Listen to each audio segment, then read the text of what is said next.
memasuki usianya yang ke-27 tahun pada 26 Mei 2022, Telkomsel secara konsisten terus beradaptasi dan tetap relevan dalam menghadirkan perubahan yang berdampak positif bagi bangsa.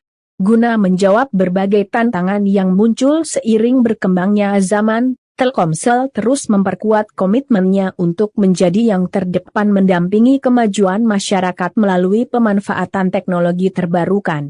Dalam beberapa tahun terakhir, Telkomsel mewujudkan komitmen tersebut dengan membuka peluang yang lebih luas bagi masyarakat untuk mengoptimalkan potensi di berbagai aspek kehidupan.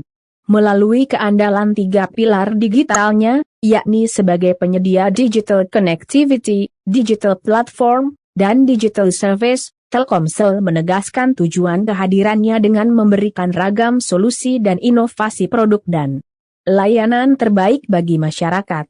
Direktur Utama Telkomsel Henry Mulyasha mengatakan, keluarga besar Telkomsel menyampaikan apresiasi setinggi-tingginya kepada masyarakat Indonesia yang selama 27 tahun telah memberikan kepercayaan kepada Telkomsel untuk mendampingi mereka dalam menjalani setiap fase kehidupannya.